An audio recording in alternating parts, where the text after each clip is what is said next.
We're by far the greatest team the world has ever seen. Well, here we are again. Another Saturday, another game day, another City SC win at home, this time against Houston by a score of 3-0. Another clean sheet by the boys, their second in 3 weeks throughout the home span here. Man, what more can we say about this team? They're now top of the West again. They were for a few moments after their win last week, and then Seattle jumped them again.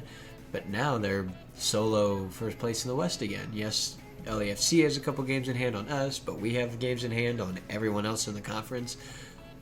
This team is legit, man. They're for real, and we need to treat them as such. So, coming into tonight, obviously coming up against the Houston Dynamo, who, before the game started, were right there on the edge of the playoff line. They've been a legit team all season. They've had some pretty congested scheduling over the last couple of weeks between Open Cup and MLS, things of that nature. But if you were watching the Apple TV stream, you would notice that they have Hector Herrera on their team, so they must be pretty good. Now, don't get me wrong, Hector Herrera is a great player, but these guys just were complimented him every 3 seconds, and he only played the final 30 minutes of the game. But that's neither here nor there. Let's get into the game, shall we? So, to start the game, what does City do every single time City plays? And that's attack. They go straight to the opposition. They just come at them wave after wave after wave. And sure enough, that proved to be a really good thing early on, because just before 10 minutes into the game, Indiana Vassilev gets pushed down in the box. Referee gives a penalty. Looking back at it, similar to the Kansas City penalty. Is it a penalty? Is it not? I think whatever the referee goes with, as it happens, you have to stick with it, because you could argue it's not a penalty, and then if you go to the VAR screen, there's not really anything you can do to reverse it. Same thing as if you call it a penalty there. Vassilev, we figured out there were a couple other fouls during this game too, where it looked like he went down pretty easily. I'm not the biggest fan of that, but I mean, when you win penalties and win free kicks for my team, I can't really, I can't be mad about it. So, penalty for St. Louis, and Edo Leuven, what does he do? He scores penalties. Just slots it into the left side of the goal. Keeper dives the right way. He guessed the correct side, but Leuven just hit that so powerful that it just went right past him before he could even see it. So, 10 minutes into the game, City up 1-0. Excuse me. Now, the whole first half was pretty back and forth, but there didn't seem to be anything like completely that caught my eye that was anything super game-changing until about the 40th, 38th minute, somewhere right in there, where just some sloppy passing, some sloppy defense by City turned the ball over. Houston has a 3-on-1, essentially. It was Tim Parker, and then 3 other Houston guys were kind of around him making a triangle. But who else than Edouard Leuven to make a huge run, busting the gut to get all the way back into our box. And then as the Dynamo are passing the ball back and forth, Edo just cuts off one of those passes to get it right back to Roman Berkey, who clears it away. So Berkey doesn't even face a shot. Leuven with an unreal backtrack. What an effort. He played so great tonight. He earned the man of the match by the team afterwards, and rightfully so. I mean, the whole team played great. But, man, does Leuven... He has to be in the MVP conversation now, right? I mean, this guy's so good. So, after that, not really a whole lot else in the first half as far as, like, big chances. And City's just hold on to a 1-0 lead going into halftime. Everything's fine. Everyone's calm. Everyone's going into the break to have some conversation, see what they need to do in the second half, right? So Leuven gets fouled just outside of the penalty box, kind of on the wing, and St. Louis has a free kick. And right as the free kick gets awarded, the ball gets kind of cleared away, like it does all the time in these games. And the ball kind of falls to Njabulo Blom, who out of nowhere has kind of a couple of pushes with him and Carrasquilla. My rolled R's are awful. Please forgive me. I'm working on my Spanish, I promise. But those two kind of get into a little kerfuffle, a little skirmish right there, and everyone just kind of congregates around where that spot was. And then Giacchini starts to push a couple of people. Franco then comes in for Houston, and as it happened live, it looked like he kind of grabbed him right by the throat and just pushed him down, which you cannot do at all. They're under no circumstances. Yeah, English is hard for me sometimes too. And everyone just gets pissed off at him, even his own teammates. He's going back and forth with his own guys. Referee gives him a red card, and at the time, looked very well deserved. Go back on the replay, though, and instead of it just kind of Franco getting a chokehold on Giacchini, it looked like he kind of, not a headlock, but like kind of his forearm was what went around his neck.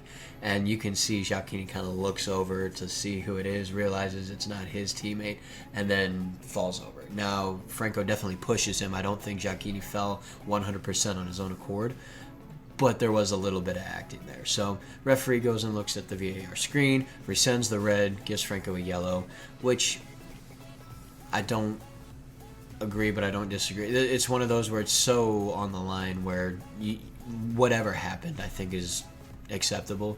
So probably for the refs, like, let's just keep this 11v11 as long as we can and just see how it goes out from there. So Franco gets a red, gets rescinded back to a yellow. We stay at 11v11. Halftime whistle eventually goes. It is 1-0 City. Second half starts, and Houston comes out on the front foot. They have a couple of good chances. They're working the ball around pretty nicely. They definitely look like they've made some adjustments, and they're executing those adjustments fairly easily. However, just a few minutes after the start of the second half, in the 51st minute, St. Louis City gets a free kick. Edward Leuven steps up to take it, and he does what he does best, and that's whip amazing crosses in from free kicks, and he whips it into the back post. A great in-swinger to Lucas Bartlett. Heads the ball across to the what would be near post. Thomas Ostrak right there. There were two Houston guys right in front of the net, but Ostrak's 2 yards out. It's so much harder for him to miss than to score, and he smashes it, takes a deflection off a Houston player, but goes into the net, making it a 2-0 City lead. And kind of against the run of play for those first few minutes of the second half right there.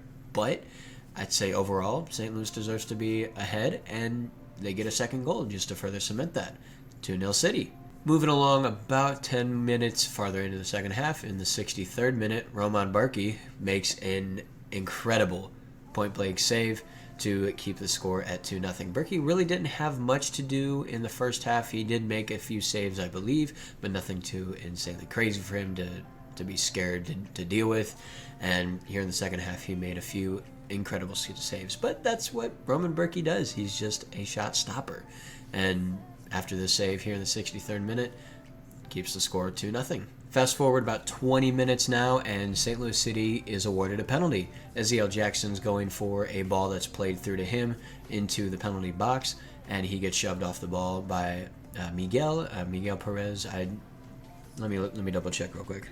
Yes, so it's Mikel who comes in as a substitute as a center back. He pushes Jackson down to the floor, and he kind of hits him from the back side. It wasn't necessarily side to side or anything like that. And the referee, after looking at the VAR screen, awards a second penalty to St. Louis. Now, I'm not going to lie to you. I don't really know if this one's a penalty in my eye, just because the pass that got played through to Jackson, I don't think he would have been able to get to it in time before the ball goes out of play. Maybe that's just for me seeing it one time, maybe twice. If I saw it again, maybe I'd change my mind, but I don't really think he had a good enough angle or situation for him to get the ball that the defender pushing him over, it was really going to change anything else. But hey, a penalty is a penalty, and we'll take it. Edward Leuven looks to step up and take the second penalty, and then at the very last second gives it to Giacchini, which I thought was a very class act by Leuven. He did not need to do that at all. You can clearly tell he is our designated penalty taker, and with less than 10 minutes to go in the game, already up 2 goals, I don't really see the hurt in passing it off to a teammate, especially one who had played really well. He got a bloody nose in like the 5th minute, it seemed like, and he had to play the rest of the game with a cotton swab or something up one of his nostrils. That couldn't have been comfortable. But he goes the same way as Leuven to the keeper's right, his left, and makes it 3-0 to City with less than 10 minutes to go. This one's all but wrapped up, I'd say. And that about wrapped it up. There was one more chance for Houston. Bürki makes a good save that kind of goes right up into the air. Tim Parker is able to head that over the ball for a corner. That ends up leading to nothing anyway. But other than that, not much happened in the game. St. Louis wins 3-0, 3-game winning streak, 9 more points, top of the division, or top of the Western Conference. this team is unreal. They had a little skid there in April rather, but after that, what more could you ask for, really? I mean, if I had to be super, super critical on this team right now, I'd say the only thing that we couldn't do tonight was score from open play. I mean, the set piece goal, the 2 penalties. Other than that, though, great win. So now, City rolls on into next week, where we actually have 2 games next week. Next Wednesday is our kind of rescheduled second half of the Dallas game we played a few weeks ago. That got rained out after 50 minutes, so we're going to play the last 40 minutes, essentially, the rest of the second half of that game on Wednesday. Got to fly down to Dallas, so that's a little unfortunate. But then we have a few days off, come back home, play the LA Galaxy at home, who really have not been all that good this year. So, not saying it's an easy 3 points, because there's no such thing as easy 3 points in the MLS, but you definitely got to say you like your chances on that one. So until then, thank you guys so much for watching. Please leave a like on the video if you did enjoy it. Hit the subscribe button if you really enjoyed it. Share it with all your friends, and I will see you guys next time. Take care.